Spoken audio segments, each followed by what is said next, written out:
చిన్నతనం నుండి చిన్నారులు సేవాభావం పెంపొందించుకునేందుకు give a little hope foundation కృషి చేస్తుందని సంస్థ అధ్యక్షులు డాక్టర్ నాగేంద్ర కళ్యాణ్ పేర్కొన్నారు.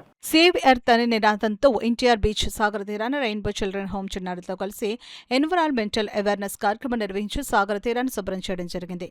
ఈ కార్యక్రమానికి గివ్ ఏ లిటిల్ హోప్ సంస్థ సభ్యులు, హోప్ ఫర్ చేంజ్ సభ్యులు, వి ఆల్ ఫర్ యూ సభ్యులు, నౌరియా సంస్థ సభ్యులు నెలకు 2-3 సార్లు ఎంతో ఉత్సాహంతో సాగర్ తీరాన్ని శుభ్రం చేయడం జరుగుతుందని నాగేంద్ర కళ్యాణ్ అన్నారు.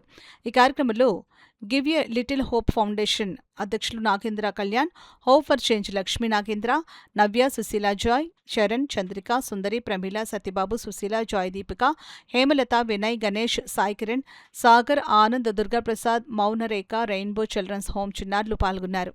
ఈరోజు give a little hope foundation ఆధ్వర్యంలో కాకినాడ ఎన్టీఆర్ బీచ్ వద్ద బీచ్ క్లీనింగ్ కార్యక్రమాన్ని నిర్వహించడం జరిగింది. మన ప్రకృతిని మనమే కాపాడుకోవాలి అనే ఉద్దేశంతో రెయిన్బో చిల్డ్రన్స్ హోమ్ చిన్నారులతో కలిసి కార్యక్రమాన్ని చేపట్టాం. ఈ కార్యక్రమంలో ఇతర ఎన్‌జీఓలు కూడా ముందుకు వచ్చి మాతో చేతులు కలపడం మాకెంతో సంతోషంగా ఉంది. ప్రకృతి బాగుంటేనే మనం బాగుంటాం. పరిశుభ్రమైన పరిసరాలు ప్రతి ఒక్కరి బాధ్యత. చిన్న మార్పుతోనే పెద్ద మార్పుకు నాంది పలుకుదాం. ఈ కార్యక్రమంలో సంస్థ అధ్యాపకులు Nagendra Kalyan, Navya, Charan, Ganesh, Sushila, Sai Kiran, Vinay, Sagar, Pramila, hope for change స్థాపకులు నాగేంద్ర, ఆనంద్, అలాగే రెయిన్బో చిల్డ్రన్స్ హోమ్ చిన్నారులు తదితరులు పాల్గొన్నారు. అందరికీ హృదయపూర్వక ధన్యవాదాలు.